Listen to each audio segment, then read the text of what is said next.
should a loving God permit tragedies?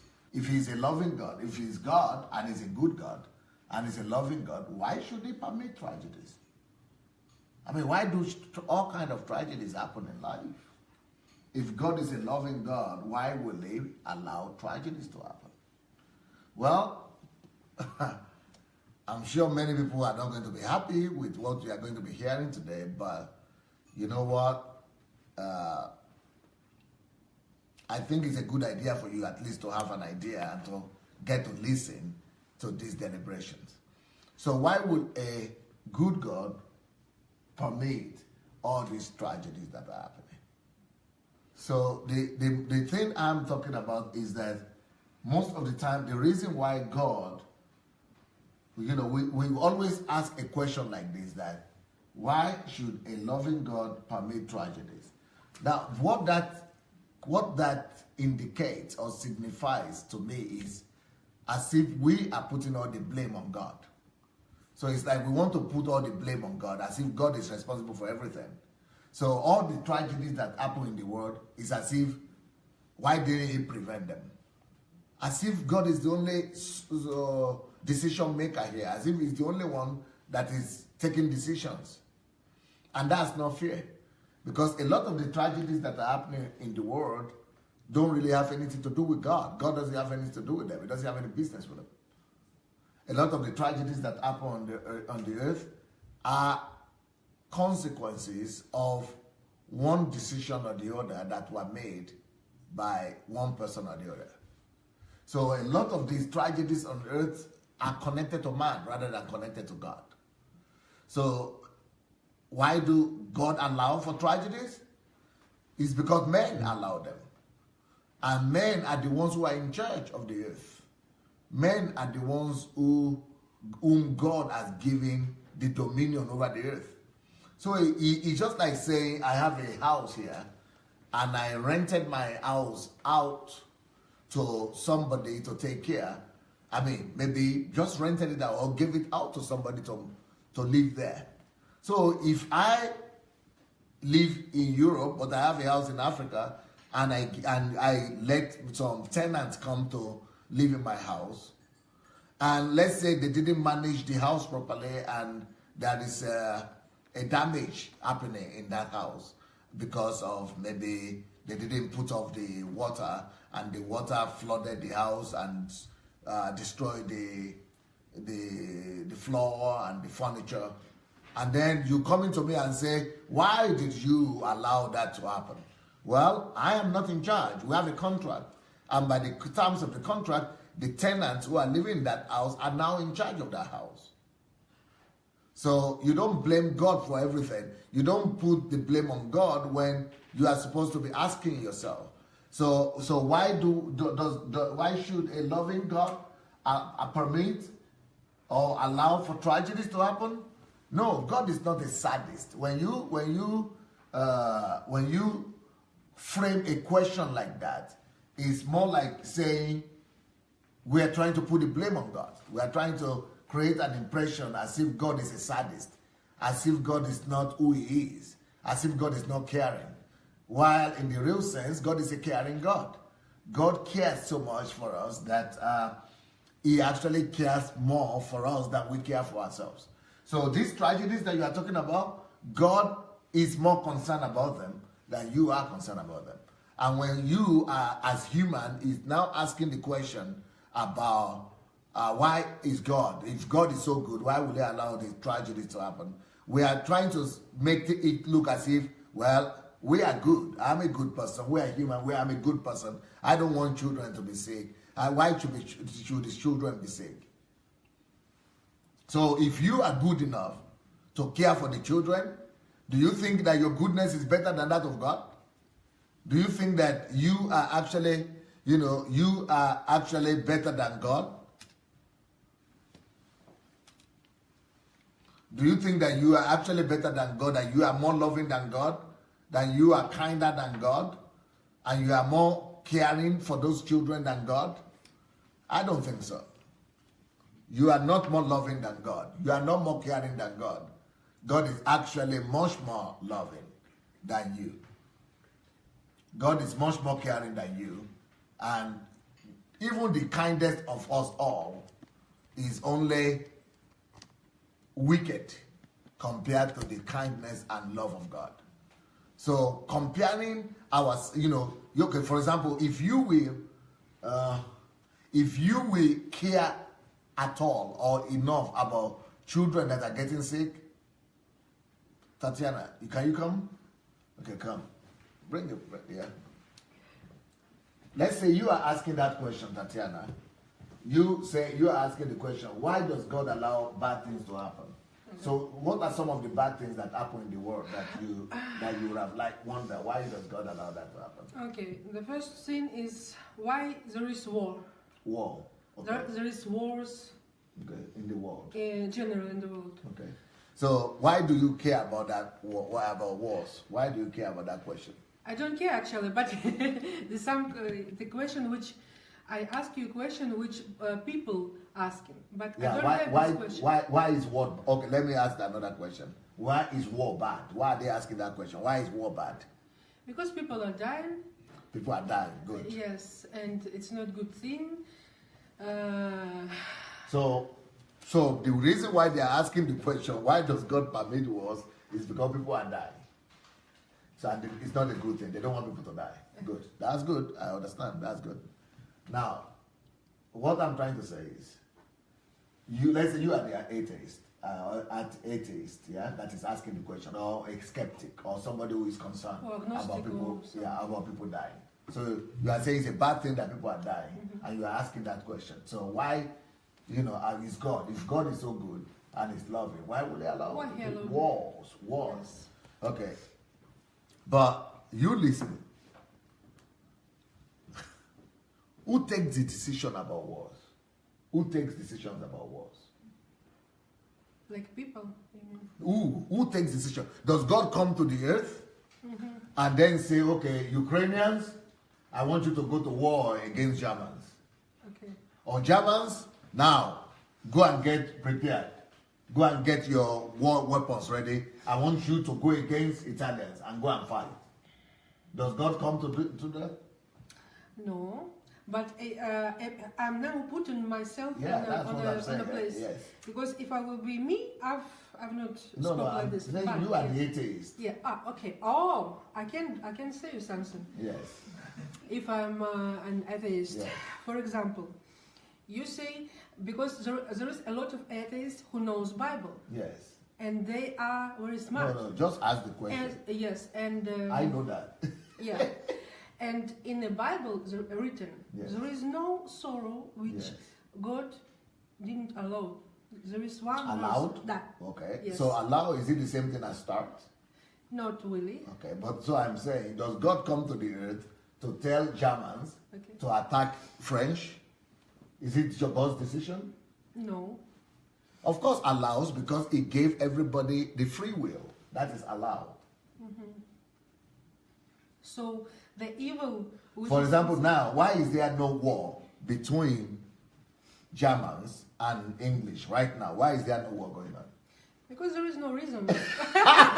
Human reasons. Yeah, because humans didn't start Geographical, political, or some reasons. I don't care. Just because humans didn't start it. If humans started, there will be war. If humans didn't start it, there is no war. Okay. So if we humans are the ones who take decisions about war, who declare war, people declare war against each other. People actually arrange it, plan it, and attack other people. So why should you go and put that blame on God? Why should you blame God for what people are doing? And that is the hypocrisy of people who are asking this kind of questions. So they already know something that there is. They might not know. Maybe they don't even think about it. People just think that because God is almighty, well, He shouldn't allow that. Well, He shouldn't allow that. Then that means God is going to bind your hands and say you shouldn't think. He has to, for God not to allow wars, He has to bind your will. He has to bind your mind so that you don't have independent thinking system. Then you don't have independent will anymore. Then you are not human anymore. You have to become robot.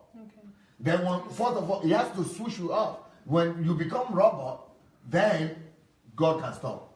But God didn't want you to become rubber. He wants you to remain human. And as you remain human, you learn to do good. You choose good rather than evil. So, yes. So when people come and say, why is God not stopping war? They are just hypocritical. Because it is not God who's starting war. Okay, then but there are other questions people will ask. What about children? Children who are hungry. Go ahead. Go ahead. Go ahead. Children because who I are know what? the answer. Yes, tell me children. Children who are hungry, Pastor, in Africa, there is a lot of children with stomach big and things like this. So why should a good God allow for hunger? Why should God allow children to be hungry in Africa? Yes, please. It's not God's decision to allow children to be hungry. Because God, there is enough food on the earth. It is about man's decision and man's wickedness. Do you know that at the same time, when children are dying in Africa of hunger, that same hour, that same time, the American government is actually paying the American farmers to destroy. For example, let's say American farmers produce 1 million ton of wheat that you used to do bread, food. And they say, no, 1 million ton is too much. Because if you put all that in the market, then it's going to destroy the price system, the pricing system. So we'll pay you, how much is it costing you? You will tell them how much it costs. They pay you to destroy it. Or they pay you not to produce it. Why? Because it's going to destroy the market. Or they compensate you for, for you not to, we have so much food. So we say, why don't you send it to Africa? People are dying. They say because it's too expensive to get the plane, to send it there, it's too expensive. Okay. It's more expensive than the price it costs to produce the thing. So it is human greed. So to them, the price of the wheat and the expenses to carry the money is too expensive is more expensive than the price of life of a human being. So the life of a human being, it matters. Well, if it's real crisis, if anybody will really cry about it, then they will not even give too much money. They will say, okay, let people, the charity will come and do it. That is the wickedness of human heart. And do you know that even in those countries where people are hungry and are dying, in my own country, I used to live in Nigeria, and there was a hotel, 4-star hotel, just across the road. I never knew what a hotel was. But then, I went to live with a relative in that particular village where the hotel was. What I saw made me cry. I cried there because I never, maybe I eat meat once a week or once a month. Chicken once in 6 months or once in 3 months. Or once a year, chicken sometimes. So, rice maybe once in 6 months. What do you eat? Just very primitive food. So things were really rough, right? Now I got to this hotel. I was living with a relative, and you know what that relative does? That relative has pig. Whole pig? Pig, yeah. He was having poultry, pig for poultry. He's an educated man, and so he was having, actually, this person I'm talking about, his son is here today, right now, listening to me. He doesn't know this story anyway. But so this man was having keeping pig in the family, in his house, in his backyard. And because I was coming to stay with him and with my cousin, my friend who was staying in his house, so we were helping him. He had some people helping him, but we were helping him because we were living in his house. So you know what he did? He made arrangement with the hotel that the hotel will not just destroy all the food that the clients don't finish eating. So the arrangement is that instead of you just throwing them out in the street or somewhere, and it is prohibited for workers to take the food home, or that is just, and you don't reprocess it, you don't sell it. Once people order it and they begin to eat it, they don't finish it, you don't you throw it away. You don't go and give it or sell it to other clients. That's the same thing all over the world. Okay. And you don't go and eat it, and you don't go and take it home. You have to throw it away. That's the rule. Okay.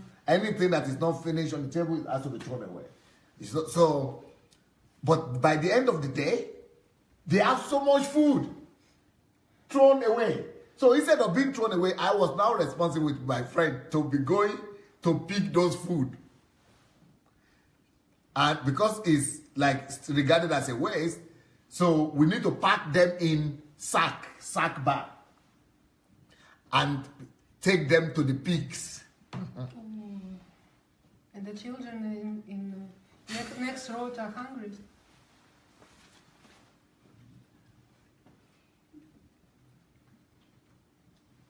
Wow. So every day, twice a day, in the morning, we go and take all these like 10 kilograms, 5 kilograms of food, different kind of food.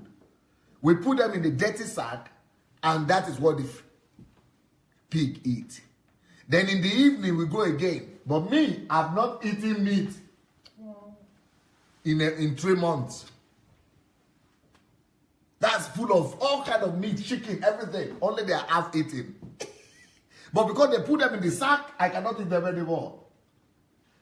So say, is it not possible that I mean, and you see the food and you can eat No. because of No. wow. It's wickedness. It is not human. I don't know how to say, but it's good that that man was able to arrange it because he knew the owners or something to take it at least to the pigs. At least to the pigs. Wow. But normally what the hotel would do is just destroy. But that is happening in all the hotels in this city right now. That is happening in all the hotels in America. That is happening in all the hotels, not just in Europe. That is happening in all the hotels right there in the city where people are dying of hunger in Africa. You want to tell me God is to blame? You want to tell me? You want to tell me God is to blame? Was that God's decision? Was that God's decision? I don't think, Pastor. Was that God's decision? I don't think, Pastor. Was that God's decision? No, I don't think so. I don't think Pastor, God is taking the backs and doing. That is just the way this world is. Capitalism. This is how humans have created the world to be. Humans created this world to be like that, not God. So don't you put the blame on my God for that. Don't you put the blame on my God for these things. Okay, Pastor. Oh, then somebody will say... I can ask the next question maybe. Yeah, okay, ask the next question. Why did God allow gays to exist? Why What? this... Ghost. Gay. Gay. Yeah, to exist. Is it not... Why does wrong? God? Yeah. Why does God allow gay people to exist? Yeah. Because To exist? to exist, why we have gay? Okay. If God is so right, and He doing things rightly, Okay. why we have gays? Why we Gay have people? Gay people? You mean homosexual? homosexuals? Why? So you want God to be like Hitler? You know what Hitler did with them? Born. Hitler put them in concentration camp and put them in the gas, killed them. But Hitler also did the same thing to Jews. Disabled people. If you are disabled, or what they call it, Down syndrome, or you are incapacitated, Hitler said, let's pack all of them in the concentration camp and set them They on are all fire. the same. And set them on fire. So, is it a good thing Hitler did? I don't think so. Huh? I don't really think. You don't think Hitler is right? No. Yeah. I don't think Hitler is right too. He was smart, but he wasn't right. He wasn't right. Because he was destroying all the people who are not contributing economically to the society. And the gay, he was seeing them as perverts and also destroy and kill them. But God will not do that. That's why God allows them to exist. Because God is different from Hitler. Yes, there is difference. You don't understand? Yes, yes. God allowed them to exist because God gave people willpower. But if it is you, I think that's why you asking the question. Because, not really, Pastor. I'm just saying you just only want the righteous to exist, right? Because this kind of You only want the righteous people to exist, isn't it? No. Well, maybe not you, but a lot of Christians only want their church members to exist. Which are paying tithe, Pastor. Only the church members that pay tithe. Yes. The others is. They don't want. I'm not Yes, so others are not. sure. Yes, others are not. So nobody should exist in this world apart from their church members, and their church members that pay tithe. And other people shouldn't exist. Muslims shouldn't exist. Gays shouldn't exist. Everybody Disabled people. Yeah, they shouldn't exist. Why? Disabled people, yeah. Why you don't see disabled people in the church? Because people, it's not making people feel nice. You see, many people hate Hitler and condemn Hitler, but they are not different from him. Okay, let me ask you. Sometimes, when you see disabled people, you know, when you see disabled people sometimes, maybe not you, but maybe some people, but do you ever feel like saying, or people who are sick, or people who are, you know, in bad situation, and you say, oh, I don't want to look at that? Yeah, sometimes. Does that ever happen, my sister? Does that ever happen? Sometimes, Pastor, do. It's, you feel like... You want to confess? Yes, I want. In front all of the world. You want to confess in front of all the world? Yes. So sometimes you want to remove your eyes and say, I don't want to look at this. You just, because it's just not feel nice. Not comfortable, like it's what. That is why bad things happen. That's why tragedies happen, because of people like you and me, who don't want to see things that make us feel uncomfortable. Do you know, when you remove your eyes and your face from the disabled, people who don't look nice, people who have deformations and who are looking horrible, and you say, oh, I cannot look at that, I don't want, I can't. Because you don't want to feel uncomfortable, because you don't want to feel the pain. So you remove your eyes. Let me not see them. Let me not be a part of that. Let me not. Well, Tanya. Yes, Pastor. That's why. I don't want you to continue, of course, but you will. So. You don't want me to continue. I think it's good that you are at least sincere about that. Yes. But you know, unfortunately, that your prayer is not going to be answered. I know. Because I am going to continue. I know you, Pastor, so I don't even hope. Yeah, so it's good that you are prepared for it. So the thing I'm trying to say, which I'm going to continue, is that I can go now. I can go, Pastor. No. Well, maybe it's not yet time, because I want to finish that thing I wanted to say. Okay. So whenever you remove your eyes like that, and your face and eyes from those kind of people, well, let's first of all have a look at them first. Let's have a look at them. And then we are going to talk after that. We have a meeting.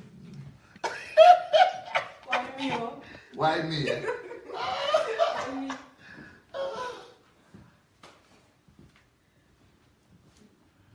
I think you shouldn't go too far. We've got 2 recipes, shall we? What shall we put today? Look. The chicken?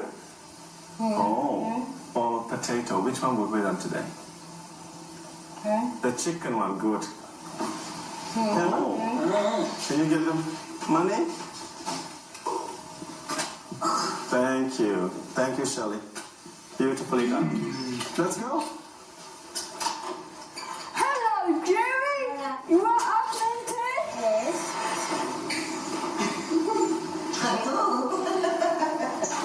There you go, Jerry.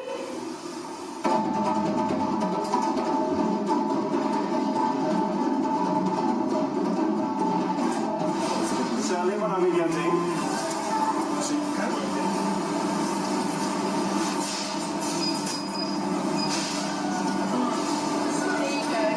Okay, everyone's going to listen to Jerry this time because she's calling. You got a car. Card. Do you want to show everyone? You got a car. Card. Do you have that one? There we go. Come have a look so you can choose what you like. Would you like to get this one? Okay. Now we've washed the strawberries. Okay, can you hold that? Okay, I'm pressing down. And this one you can have a little bowl, a little treat for you. Would you want to enjoy for the strawberry? You ready, mate? We'll clean it down so we can go for a drive, mate. Yeah. Would you like that? And we'll hose this side down, right? That's the way. Nice work. Oh, look, it's nice work, Darren. Do you feel like a latte or a flat white or a cappuccino? Cappuccino, very nice. Okay.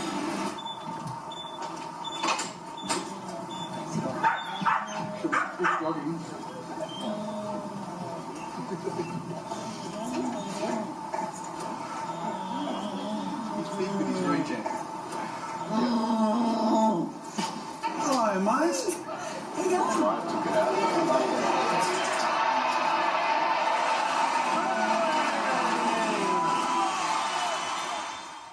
Okay. I decided to show you the beautiful ones. I'm not taking you to Africa yet. These ones are not the Africa ones. The Africa ones are very pathetic. The worst. Yes. So these are good. These are good for you, so that you at least not vomit. When you go to Africa, some of them might make you want to vomit. But they are human beings looking after them. Can we go back to the video? They are human beings looking after them. But there are some cases, even in this one, when ordinary people don't want to look. Maybe you too, maybe I. But people don't want to look. And when we see it play, no voice, just let it play. You know, when you see those things, some people don't want to look at this. Some people don't want to look at this. Some people don't want to look at this because it doesn't look too nice. People don't want to look at, this kind of things. People don't want to look at this. People don't want to have anything to do with it. People want to stop all these kind of things. Well, and sometimes we actually hide our faces.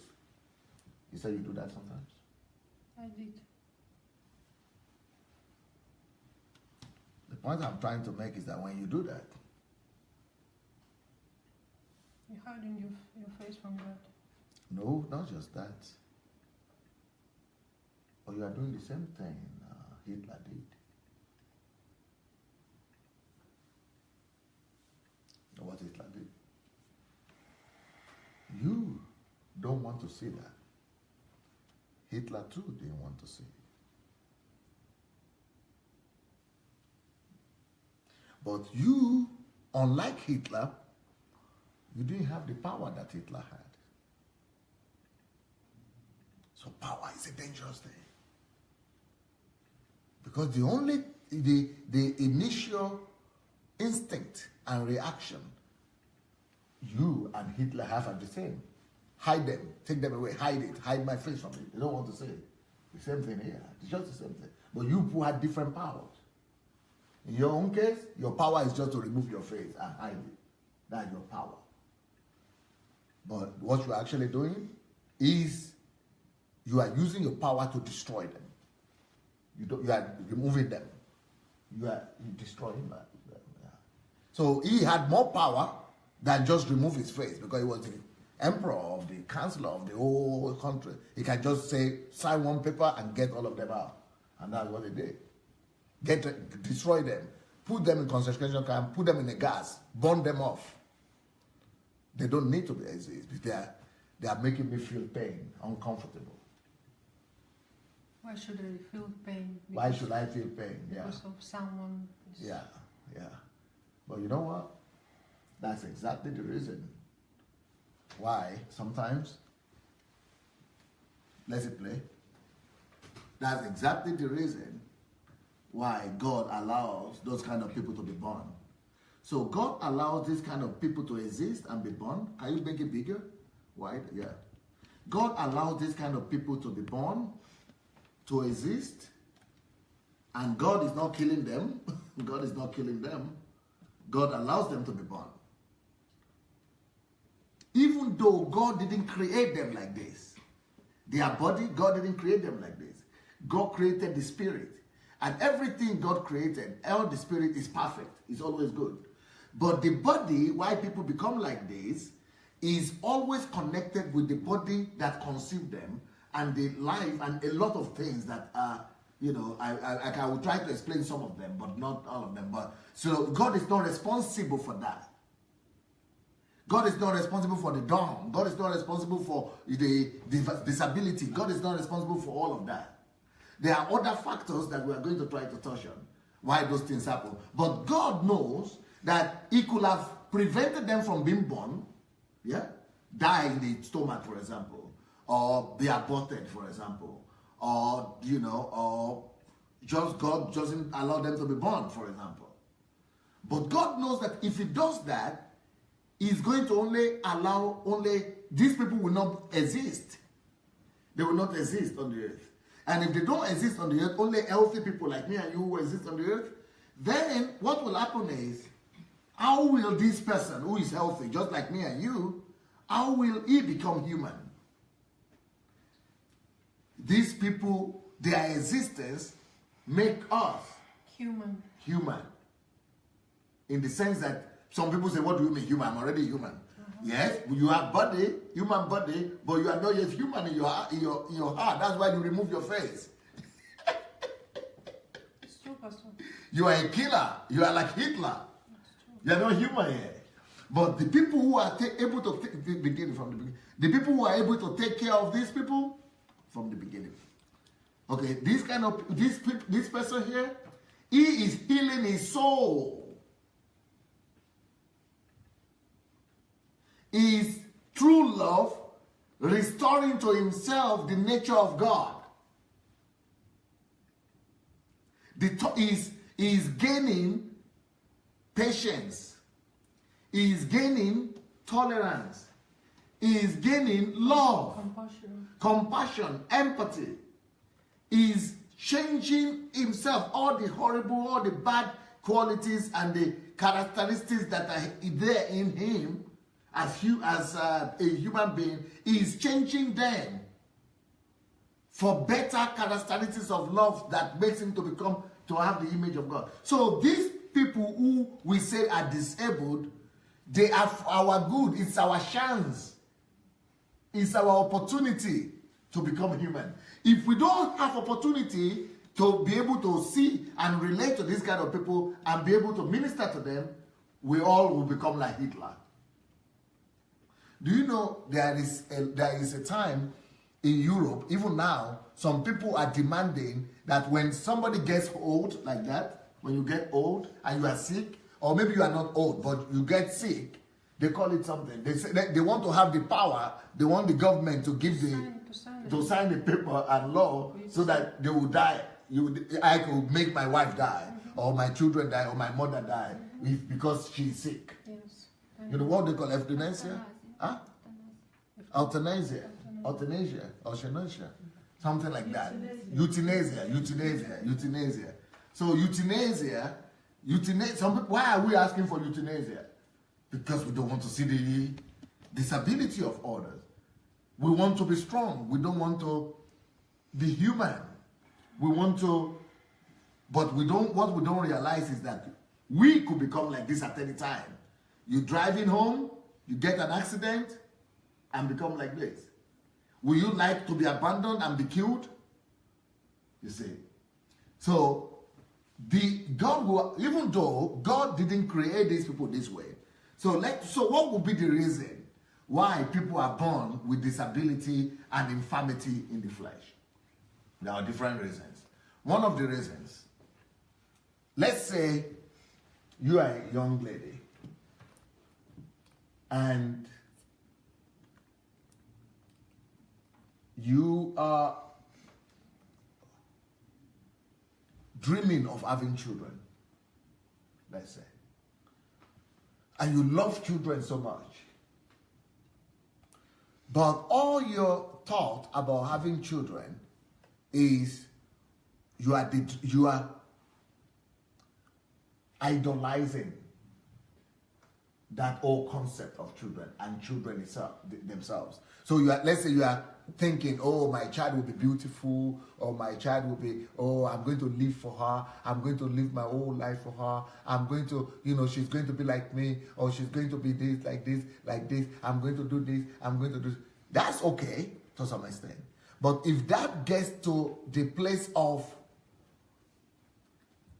it becoming the thing you live for, that is called idolization.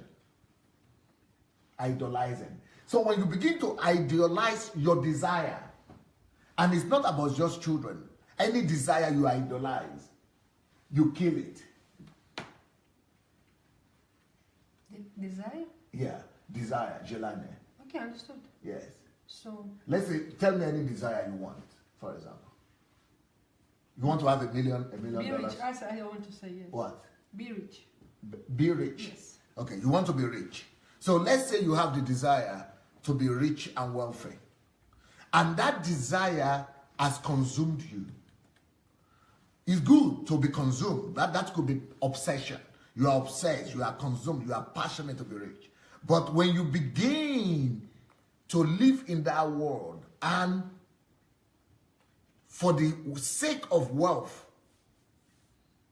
you are now ready to do anything. You are ready to kill, you are ready to die, you are ready to destroy, you are ready. That is, you have crossed the line. You are now, that desire has now been idolized. That desire has now been, you are now idolizing your desire to be rich. But when you get to a place that you are possessed by it, you are worshiping it, you live for it rather than living for God or for people. You can do and undo for it. You have just crossed a line right there. So when you do that, even though you might become that rich, but that desire, that particular possession, you are possessed. That possession that you are having, that idolization that you are having, begins to now destroy you, work against you. You know why? Because you as a human being, you are not meant to live for things. So your system, this is not God though. Just God created you that way. It's just like saying a human being is not supposed to be falling from 14th floor down without any protection. It's the law. So the law of nature is that you should live to love people, to love God, to love people. That's how you are supposed to function. That law of love is in your system already. It's in your nervous system, it's in your brain, it's in your DNA, it's in your, all parts of the body. So when you now begin to live for things like that, that thing possesses you and it begins to work against your nature. Like me, myself, I'm working against myself. You yourself, you begin to work against your nature. That's your desire begins to poison you. So what will happen in that case is that since it is wealth we're talking about, in the process of getting that wealth, you will lose humanity because you are possessed to get. So you will not be, if you are ready to kill, that means you have just lost humanity. You lost love. You lost compassion. You lost empathy. So what makes you to be human And the nature of God in you is dying because of your desire to get wealth. Because you are ready to do and undo. So you are losing your humanity just because of the desire to get wealthy. And by the time you are ready to kill and undo, to kill and do any kind of thing, you are becoming a demon little by little. You are becoming Stalin or Hitler little by little. And by the time you get to that point, your God now is not even you again. It is now that desire that you have idolized. So, first of all, you lose humanity. No, but secondly, what will begin to happen to you is that desire begins to destroy you. Because of that loss of humanity, of compassion, of love, that when those things go, joy goes. For example, because you don't have empathy for people, you don't have compassion, you don't have love, joy, it goes together with those things. Love is a part of joy. Joy is a product of love. So when you don't have love, when you lose that love, you lose joy. And because you have lost joy, then you have to now look for ways of compensating that joy. So you look for ways, chemicals. Okay. You look for ways to compensate for that joy. It could be alcohol. It could be drugs. It could be casino. It could be anything. You want to now, because you have lost, then peace is part of that love that you have lost, peace of mind. Okay. So you will not have that peace of mind because it has gone with the inhumanity that you lost. Then, harmony between yourself. You will not find yourself a place. So those things begin to drive you. So you are wicked. You are having peace. You cannot sleep at night. You begin to get sick. Then you begin to have cancer, diseases, or depression, or you self-destroy. So at that particular time, let's say you now get a wife. Oh, sorry, a husband. A husband. You get a husband and you marry. And because you are getting pregnant, maybe your husband is even normal or is not normal, but because you have been destroyed, nobody sees it in the physical, but humanity has been, you have idolized something. Something is taking the place of humanity in you. There are some chemicals, there are some things that are supposed to work right for you. There are some mechanisms that are supposed to be functioning well for you. Those things don't function. So it is either that child will be sick, or it will die, or it will be barrenness, or it will be normal children, but you will never be able to make them function, to be normal, to grow up, to behave the way you want them to behave. Or you'll never be able to give them the right value. So things begin to go wrong. Now, that is if it is wealth. Now, let's say it is true, like in Nigeria, people idolize children.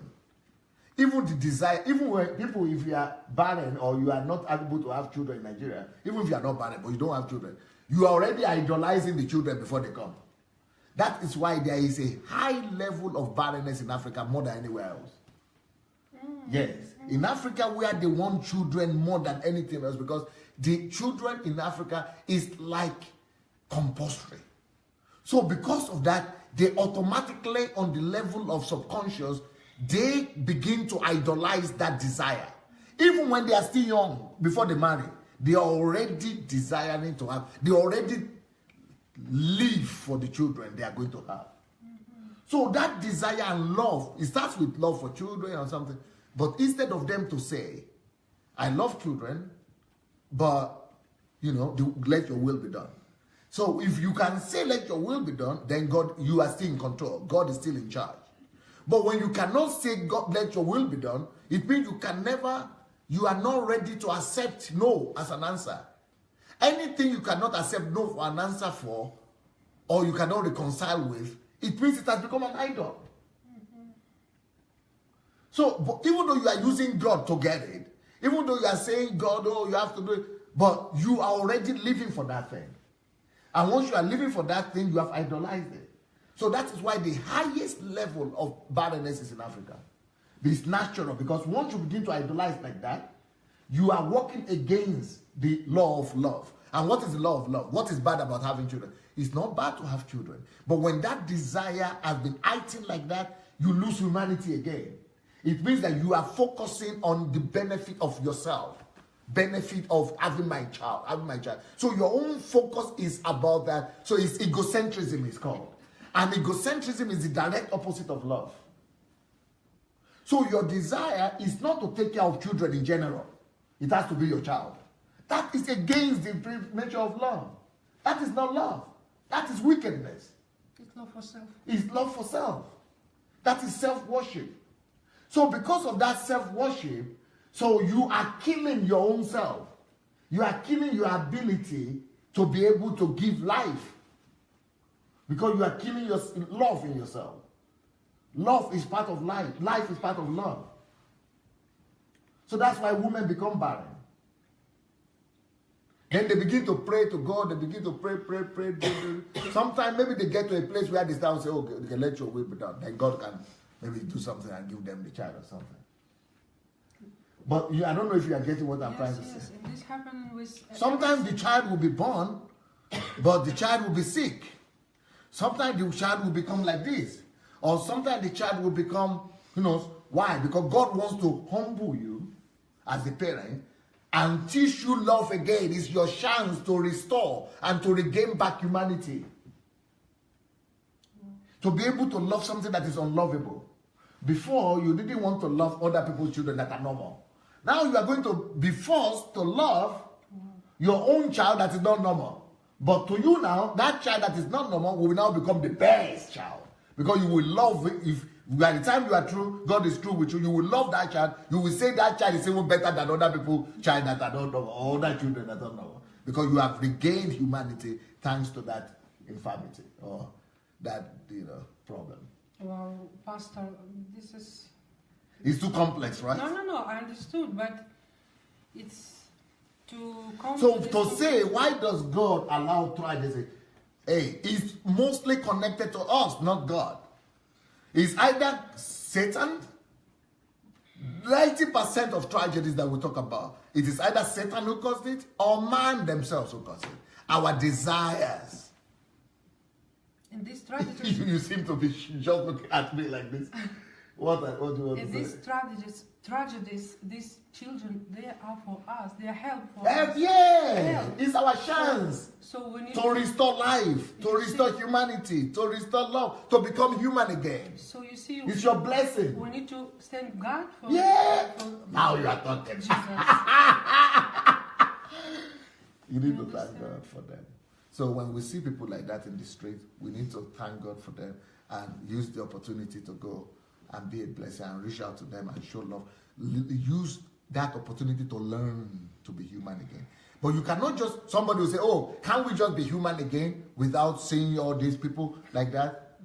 Well, why didn't you become human before seeing them? Because while you see them, why do you want to remove your eye? Because it is, we all love comfort. We all love things to be, good and nice. We don't love this discomfort. That is the flesh. But that helps you to subdue your flesh, to overcome your lower part of yourself. And Pastor, we don't want to think that why I'm better than this person. When you start to think like this, you say, you don't want to ask this question. Why?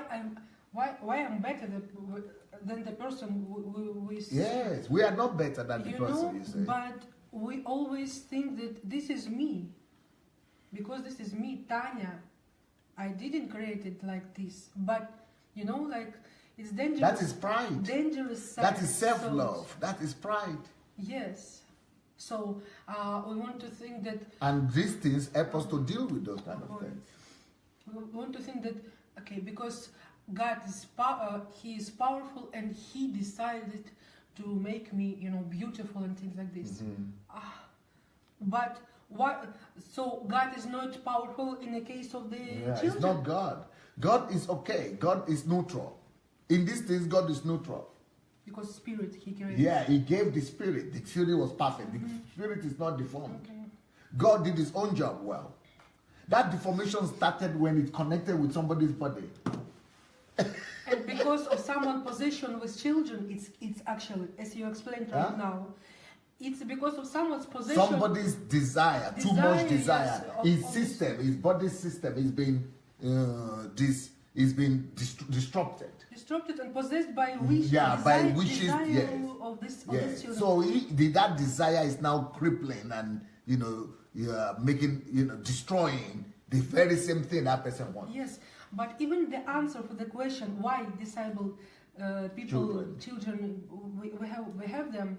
This is the answer actually. Yes. Because you wanted so badly your children, because you wanted. You made the thing. Yes. Or the same thing. Let's say not children. Let's say you are talking about future. Let's talk about. Do you want to have? Let's say you want to have a good life. No, many people in this world, they want to have good life in the future. They want their future to be great. They want to have great life, great future. So you know what they are doing?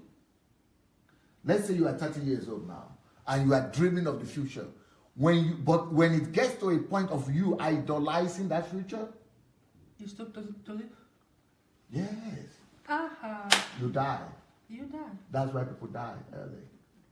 So there is no. You kill your future because the Bible says anything that you are not ready to give up, you lose. Anything that you want to hold on to, you have idolized it. You want to hold on to it. That future you are dreaming of it. You just say that people die.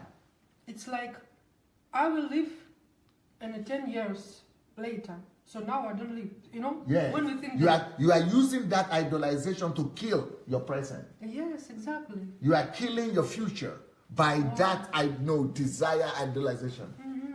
You don't get it? Yes, I get Explain it the way you got it. So when we think about future, for example, when we idolize, not just think about, we have to think about, we have to plan for the future, but we don't idolize it, you say. We don't worship it.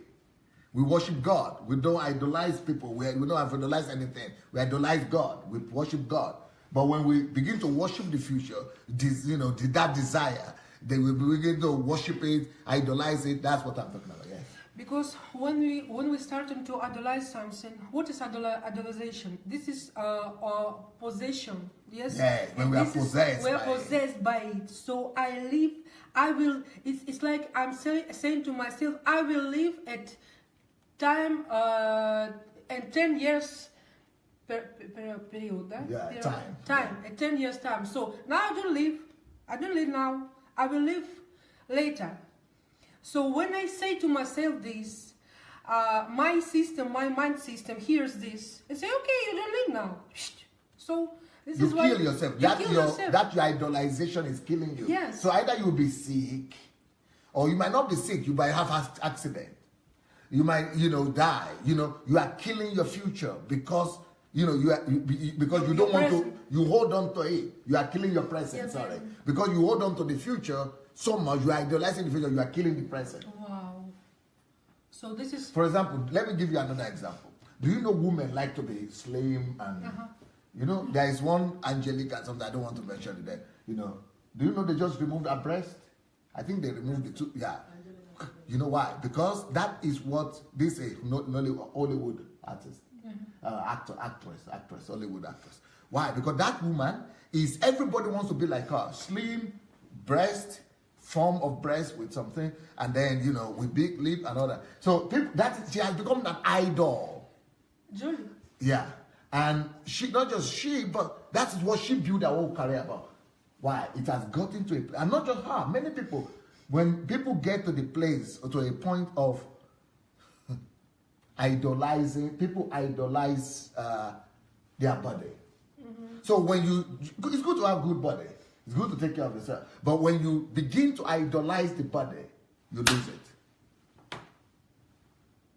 You know why now? Can you explain? The same reason. Explain. The same reason. Explain. Because the center of your life.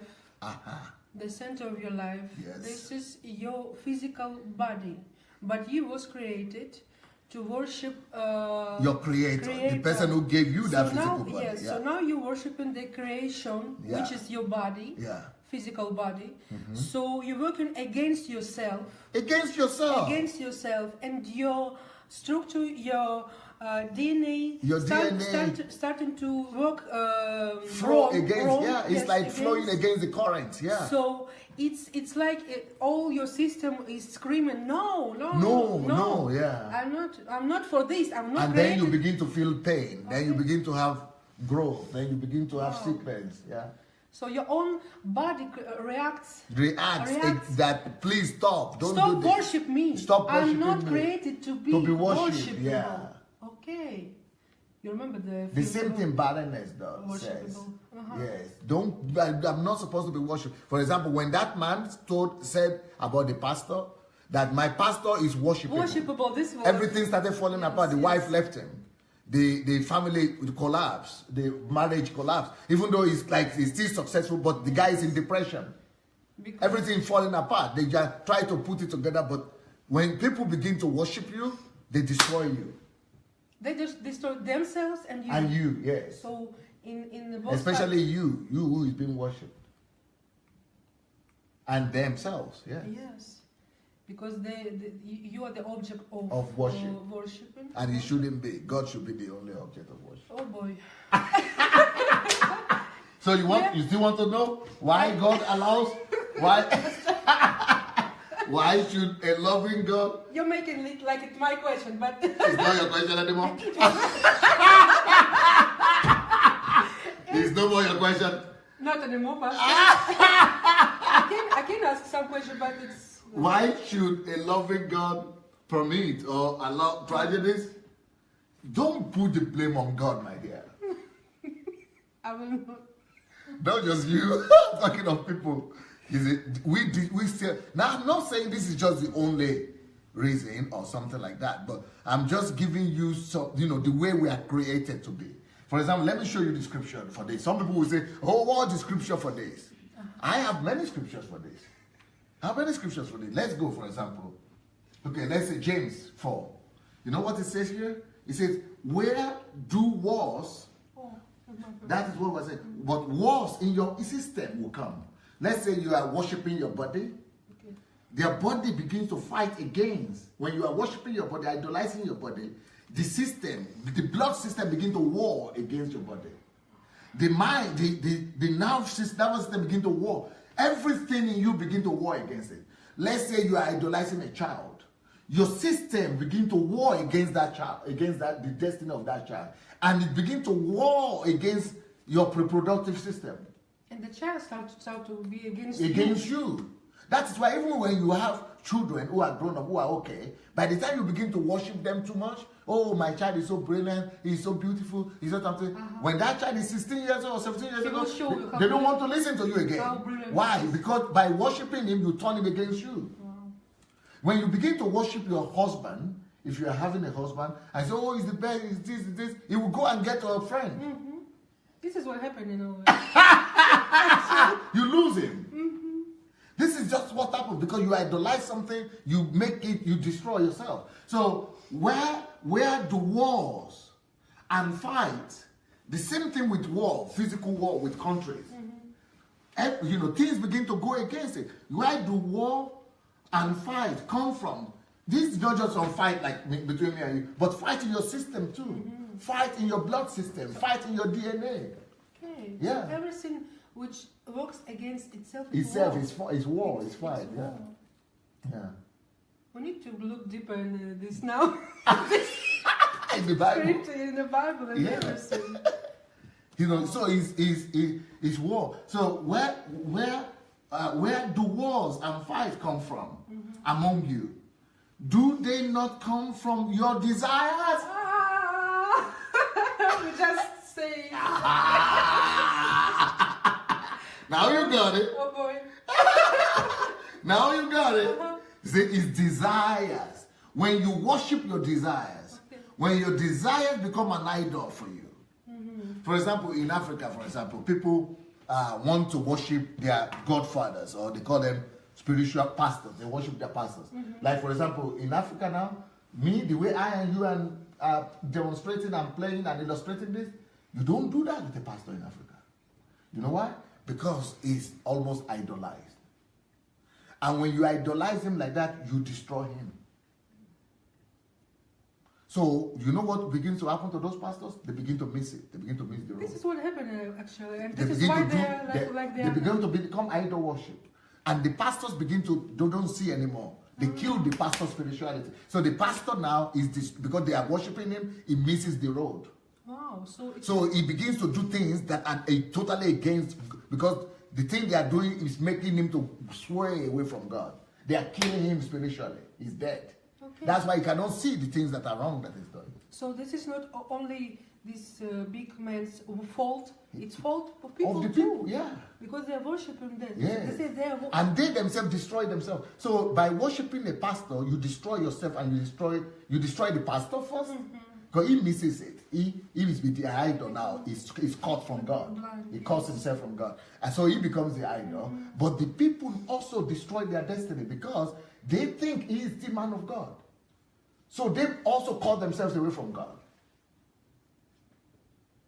So he missed it. His relationship with God is cut off because of the worship. He becomes the idol worship. So they will keep on worshiping him, thinking they are worshiping God, but they no more God.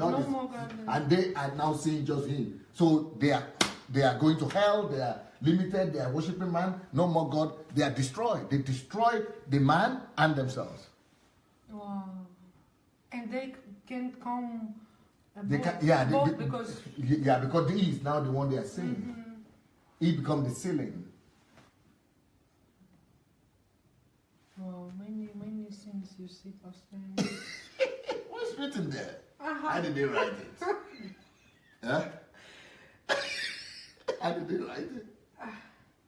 What can I say? It's like you read when you read and you read like, you know why? Because the depth, the depth calling the depth. Yeah, the depth calling to the depth. The depth. And as deep you are, as deep you see things. So this is why, Pastor, everybody is asking you, how you see this in the Bible? I read this thousands of times. How do you see? But it's not depends on the Bible. Bible is the same everywhere. It depends on your depth. Yes. So, like when it's written tomorrow, you think this tomorrow many things. But when someone like me or someone is writing, it's tomorrow. Tomorrow is built the 4th of February. Okay, tomorrow. Like tomorrow. I'm joking now, but it depends from you. What do you have inside? How deep you are. How deep you are. How long you work on yourself. So you can read it thousands of times, the same thing. Like we have plans, Christians, the other side of religions. Christian, we need to write Bible every day. Read. Yes. Read Bible every day. One chapter from the Old Testament, another chapter from the New Testament Psalms. We need to read Bible. But you can read it till tomorrow, till you die. You will not change, because if you read the same thing again over and over, if you don't deep, if you don't make your soul bigger, to see more things, you can read it again and again, and nothing will change. This is why Christians is 20 years Christians and 30 years. Nothing changed. Yes, nothing changed. Yeah, so it says, where do wars and fights come from among you? Do they not come? Sometimes it's among you, but sometimes within you too. Do they not come from where? Your desires, Pastor. From your desires. So all the wars, all the conflict. So we say, why do I have this problem? My children are not obeying me. Why is it that I cannot give birth to children? Why is it that my husband leaving me? Why is it that I can never marry? Some young girls, they will never marry. Because they are dreaming They're dreaming about this. Yes. So it doesn't matter how many men they come that come, they will not marry them because they had idolized their desire. And they themselves pushing themselves. They push away the guys. Yeah. They're dreaming For example, every week I see young women, especially from Africa, they say, "Oh, Pastor, I have gone to the prophet, I've gone to the bishop, I've gone to all men of God in this country. They have prayed that I will be married. I am 38 years old now. I'm 40 years old. I don't have a husband. That is the only problem. So somebody will just write me in Facebook and say, I have a big problem, Pastor, I need to talk to you. So I was thinking it's a big problem.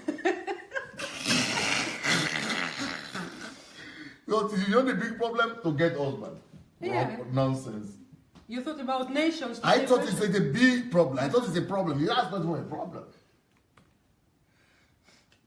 I mean, people think it's a big problem because by making it a big problem, they idolize it. Because we thinking about ourselves, this is it. And everything as for you, this is big problem. Wow. That means you have idolized yourself. Yes. So you will never make it in life. Mm-hmm. You will always be going from one problem to the other, one problem to the other. If you idolize your life, so it's not just the desire for marriage. So it means you idolize everything. So you have problem in marriage, or marriage problem, you have problem with money, you have problem with people, you have problem, because it's your whole life that is idolized. Wow. So everywhere you go, you have problems. It's the most dangerous idolization. Yes. Of yourself. Yes, yourself. When you idolize yourself, then you are in problem everywhere. But you will be thinking it's everybody that is bad. That's not you, that you are good, because you've already idolized yourself. Since you think you are idolized, since you have idolized yourself, you will be thinking you are right, you are good. It's not your problem. You'll be thinking it's everybody's problem. So it's your problem. It's a problem for your mother. It's a problem of the country. It's a problem of your parents. It's a problem of your relatives. It's a problem of the men that come. It's a problem they of don't see you beauty. Yeah. It's a problem of the job. It's a problem. Yeah. Yes.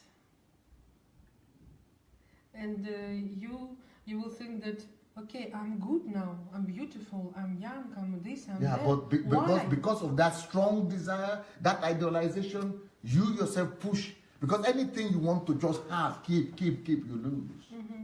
And sometimes even you speak now about the women who are possessed with marriages, things like this. Sometimes beautiful ladies, they are unmarried, and they see the not beautiful at all, let's say, and they are married, and they're happy, and they say, oh, why?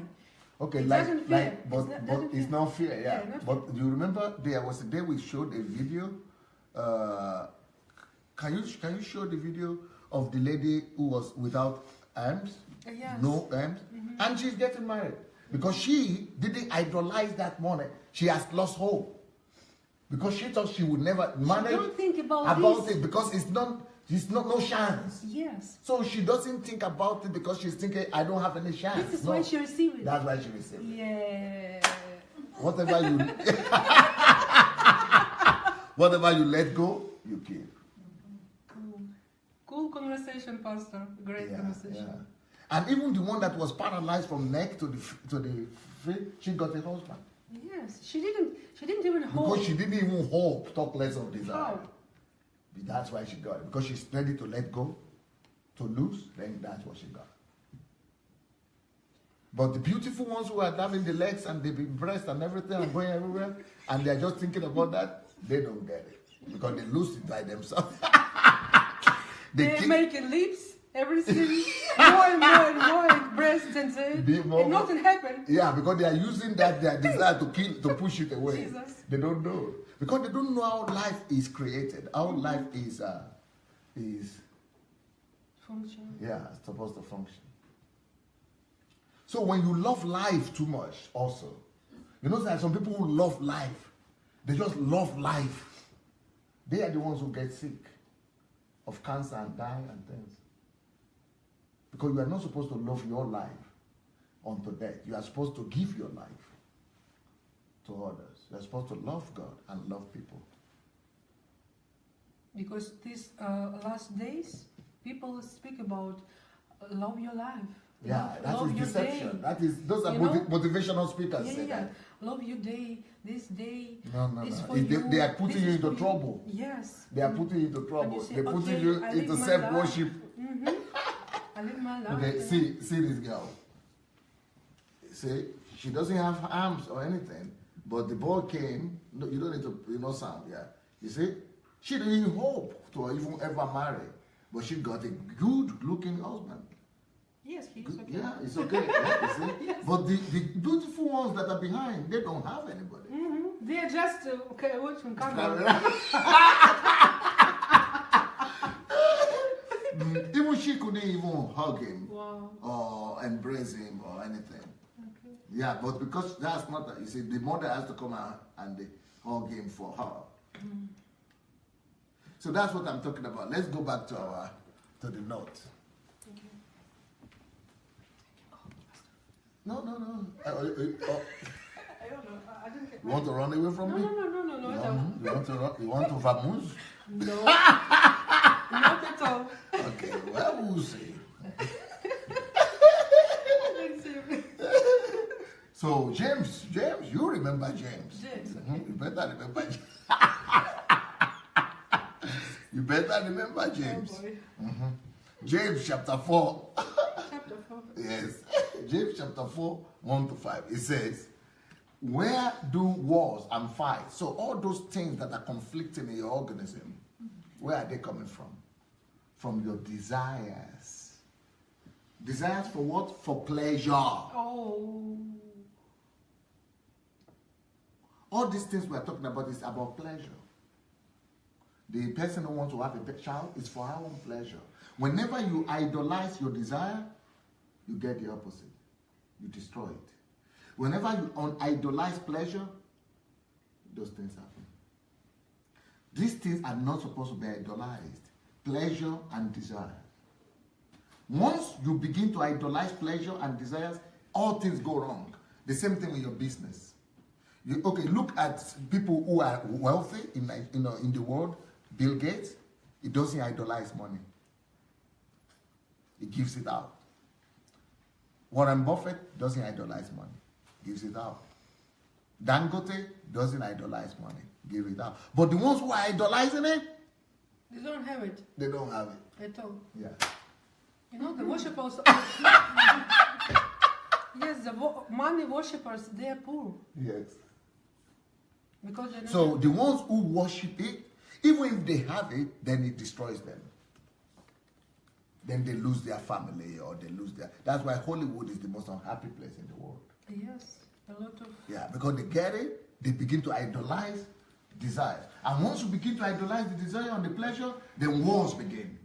Inside of you, Inside of you, outside of you, everywhere. around you, wherever you go. In everything, in your relationship, you begin to have wars and fights. In your desires, in your blood system, your health, you begin to have wars and fights. Because you idolize desires and pleasure. Wow. This is how dangerous is it? Yeah. So you idolize pleasure, then the war in your members. Members here is talking about Your body, yes. your members, your body parts. So it's not just among you, but in you.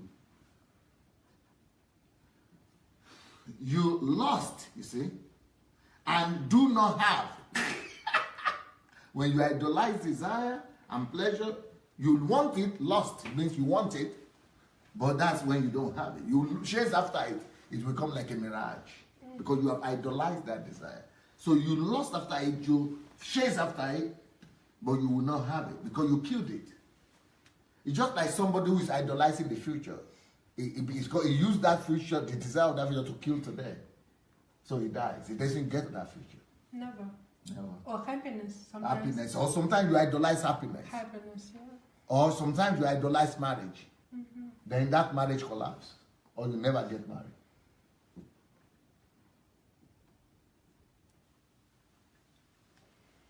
Okay, so when you look for, you lost and do not have, then you murder. You see, that's what? You kill it. You see, murder. Murder means killing. Yeah, I don't want to hear. So whatever you desire, when you idolize your pleasure, you kill it. You become a killer. When you idolize desires, you kill it. You murder it. Desire itself. You murder the thing you want. So you want to murder your child, you murder your future, you murder your marriage. Object of your desire. The object of your desire, yeah. Okay. You murder, you kill the object of your desire. And you kill her. Yeah. So you murder and covet and cannot obtain. So you don't get it. You will not get it. You never. You fight and war, yet you do not have. You see, so these are very complex scriptures. Those are very, very complicated, very deep scriptures. But that's not the only scripture. Somebody say, okay, what, another more scriptures? Yes, you have more scriptures. You ask and do not receive because you ask amiss, you see. It's not to benefit other people. It's you ask it amiss. Like for yourself? Yeah. It's selfishness, egocentrism. That's idolization. But you're supposed to ask either to glorify God, or to advance the kingdom of God, or to bless other people. So if you want to become a millionaire, you have to do it not amiss, not just for you. For yourself, but not to worship it. You know, if you can have something for yourself, but when you begin just want to have yourself, then it's amiss. Mm-hmm. That you may spend it, you see? Spend it on your pleasure. Mm-hmm. For yourself. Why you ask? On yourself. It should be about love like the Lord thy God or love thy neighbor. That's the only thing. So the churches in Nigeria, they have become idol places. Because churches in Nigeria is about themselves. It's about, they idolize their desires and their pleasures. So the churches in Africa, they have become idols in themselves, idol worshiping sites. The churches itself. Churches itself, yeah. Yes. Because it's all about their desires and their pleasures and they live for themselves. He says you have to spend it on your pleasure. For example, all the money, all the things that the church make in Africa, they don't spend it on the people. They spend it on the church, on themselves. You see, the object of blessing will never be the object itself. The purpose of blessing is for another. The object of blessing is supposed to be another thing. You are blessed to be a blessing. You are not blessed to be the one for you. It's just like this thing now. It's created not to be used for itself. It's being used by me. This cup is not created for itself. No, it's being used by another. Anything that is created, it has a purpose. Is to be used. It shouldn't be the object of its goal and purpose, not itself. It's another one, It's another person. But when you make yourself the object of desire, object of pleasure, object of worship, then this happens. You lose, you murder, you do all that. You kill your future, you kill your present, you war against yourself, you mess up your life. So we are making the churches. So we make churches to center of idolization. Idolatry, yeah. Idolatry. Yeah. So when we say that the Buddhists, when they put in the this image of Buddha, they are worshiping. We do the same. We do the same through desires and pleasure. Yeah. That's what churches are doing. That's why I was talking about paganism and syncretism. So it said that you may spend it on your pleasure. You see, all the offering and tithes and everything they get, they spend it on their own pleasure. What is pleasure? To make them look bigger, to make them look nice, to make them look respected. It's idolatry. So the Bible says they are adulterers, you see, and adulteresses. Do not you know that friendship with the world, all those things are desires of the things of the world.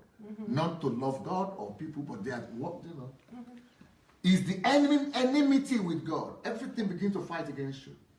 Because it's against the way God created things to be. It's against the function of God, the order of God. So you are going against the order of God. It's like swimming against the tide, against the current. So when you desire things like this. So you are going against God, then you are in trouble. You will never win. You're enemy with God. So you're enemy with God. You will never win. You So whoever therefore wants to be a friend of the world makes himself an enemy of God. So this is some of the reasons why all those war, killing, invalid, all those things happen. We think it's God to blame. No, God is not to blame. People are to blame. Or do you think that the scripture says in vain that the spirit who dwells in us yearns jealously? God created you for himself to be worshipped. So he's jealously. So the whole spirit in you, the whole system in you is jealous against you, living for your desires and pleasure, idolizing anything else than God. Wow. Yeah, so you must love your maker above everything else. Otherwise, you lose his covering. If you are attached to any earthly thing, you are succumb to earthly limitations. For example, it says here, okay, your desires and aspirations must be to serve God and people, you see. Loving self or anything else above God leads to self-destruction. Now you understand why self-destruction. Okay. So, Genesis 22:2 says, then he said, take now your son, your only son Isaac, whom you love, and go to the land of Moriah and offer him there as a burnt offering on one of the mountains which I shall say to you. So this is God telling Abraham to go and sacrifice his son. Do you know why? Can you tell me why? Because because God himself he said, Okay. you're only, you see, then he said, take now your son, your only son, whom you love. Say it, explain it. Explain it. Everything is written here now.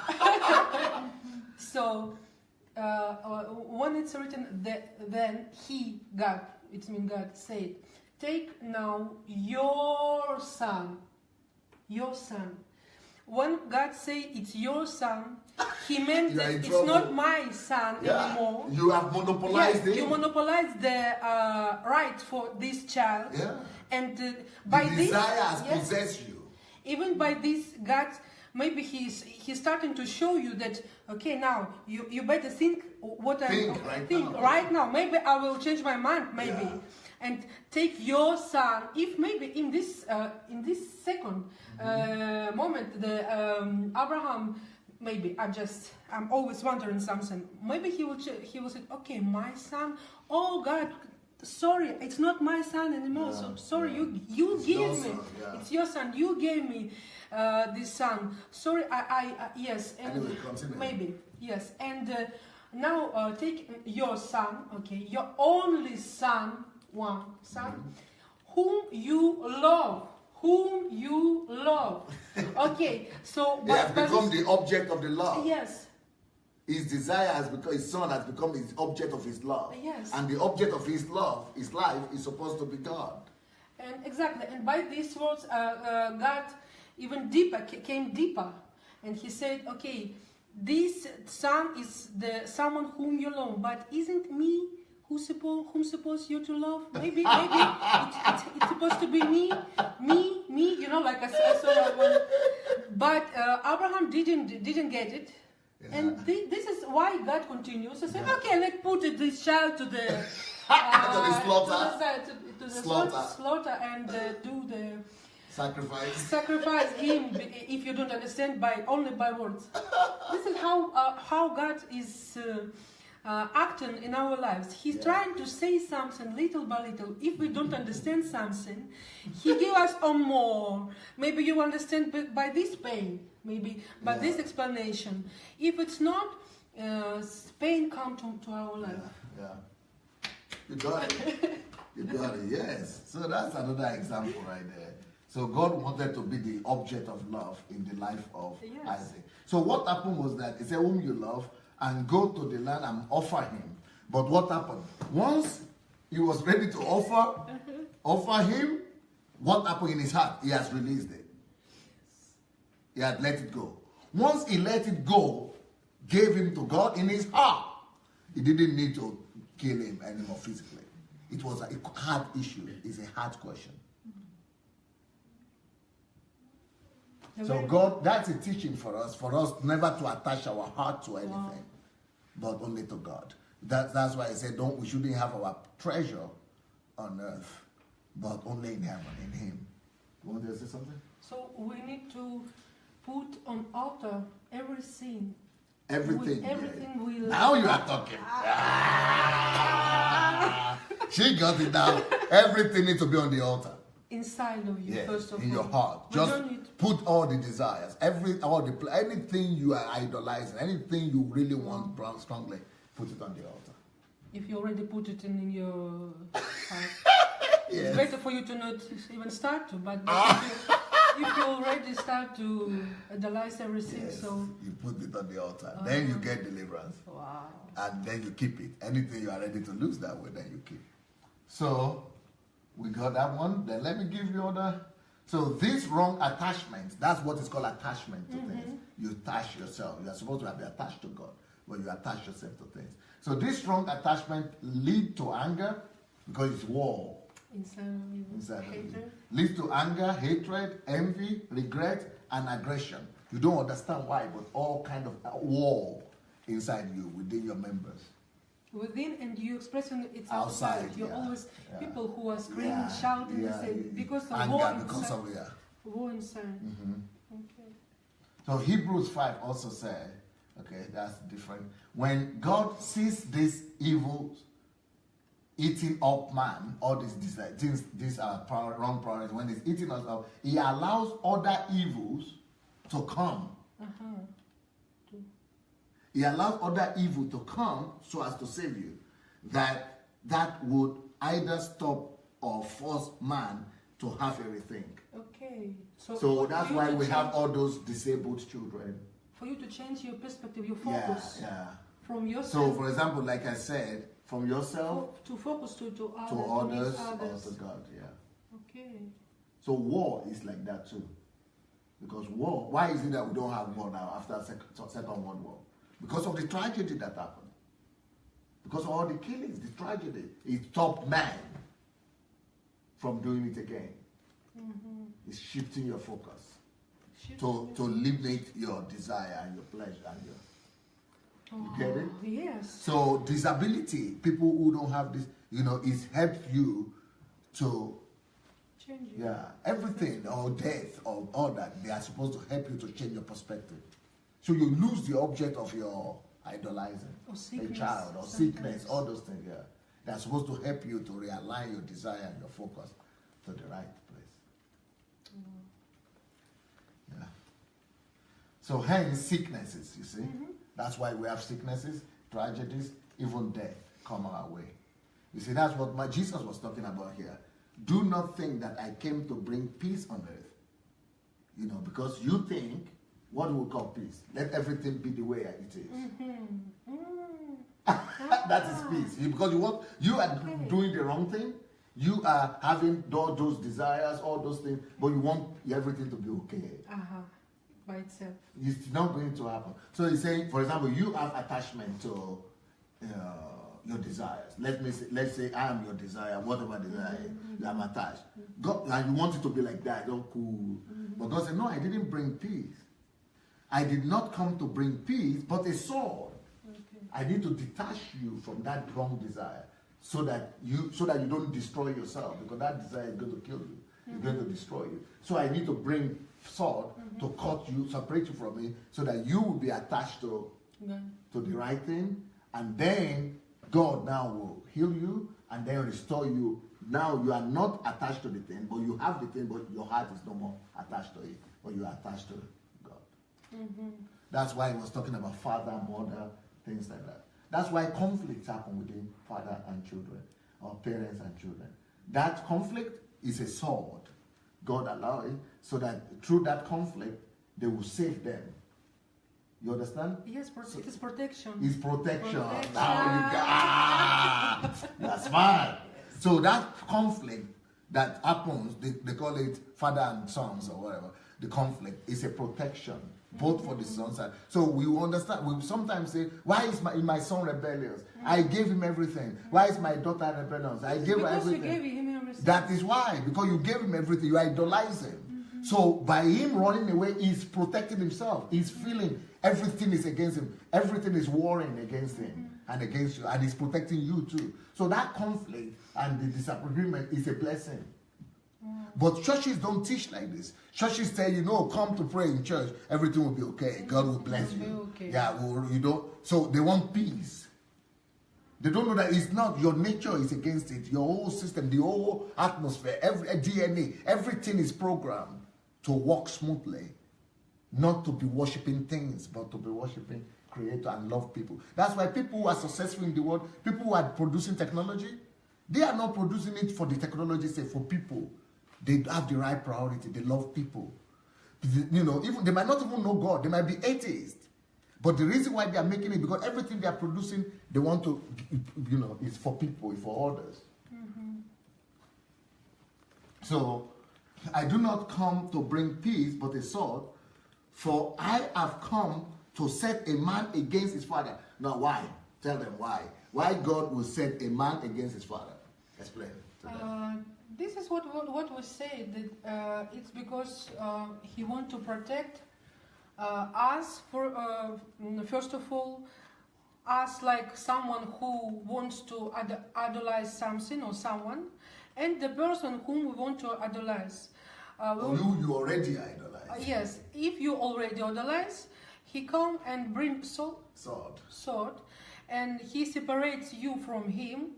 So you will understand. Okay, now I'm alone. So where to look? I don't have this. Yeah. Yes, rethink. I don't have this person anymore. So where to see? Where to look? And finally he starts to look up. So this is how actually sometimes, many times, people find God actually. Yeah. When they lose someone. Or something, they're starting to look for something. But then what God wants is that we should have those things, but not idolize them. So have children, but don't idolize them. Idolize God. Have cars, don't idolize them. Have desires, don't idolize them. Have pleasure, don't idolize them. Yes, and everything needs to be in harmony. God has to be in His place. Everything else has to be in their place. Yes, if it's to simplify it, it's like everything has to be in one level. Yeah. Everything in one level, and God in His level. Yes. So. Yeah. So, for I have come to set a man against the father, a daughter against a mother, and a daughter-in-law against a mother-in-law, and a man's enemies will be those of his own household. Why? Do you know why? And what? A man's enemy will be people closest to him, people in his household. You know why? We already spoke about this. Okay. Enemy. What is becoming your enemy? Yeah. Your enemy becoming something which you idolizing. Yes. Okay.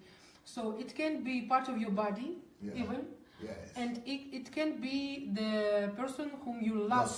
Your son, your brother, your mother. Because your people of your household are the only people, you are the first people you could be attached to. Yes. So when the detachments happen, because you have idolized them, they begin to fight again. The whole nation the war begins to happen. You're pushing me yeah, away. you're pushing me away. That's why we call enemy. But that is a good thing, because then that will create separation, so that you'll be able to put God in the right place. And once God is in the right place, then you can have peace with them. And you will still have them. You still have them, but you don't attach to them. You are attached to God, but you have them. Right. Yeah. Same with your body and with your desires and with things in your life. So, because you cannot have the enemies of the people in who you don't know, you just met one time, it's not possible for you to be attached to them. So, it goes on. Who loves father or mother more than me is not worthy of me. He who loves son, you see, it's about love. He who loves, you see, they're supposed to love him. Yes. It's like Isaac, like Abraham and Isaac. The object of love is not itself, it's supposed to be. Okay. So when that happens, you love somebody more than God, then you have idolized. Because if you love him more than God, that's idolized. Then you lose it. You will love mother more than me, then you have idolized him. Then you see, it's always more than me. It's not worthy of me. Then you don't worthy of me, you lost me.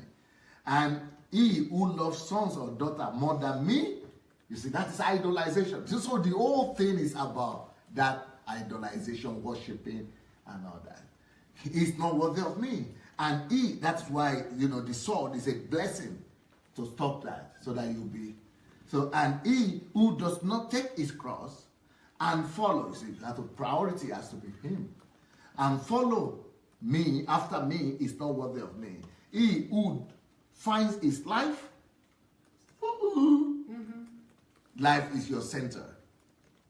You know, he who finds it, like we lose it. Because you make it your center of your life. That's why I say it's one thing to just, wanting to get married, you idolize, that is just nothing. But when you idolize your whole life, Wow. you make things complicated for you. You lose everything. You begin to lose everything everywhere. And he who loses his life for me, who give it up, surrender to God. Trust God. Surrender your life to him. Trust him. He keeps it. He finds it. And he who loses his life for my sake will find it. So that's why I say, if you don't deny yourself, you don't deserve it. You will not find yourself. So when you deny yourself, you find yourself.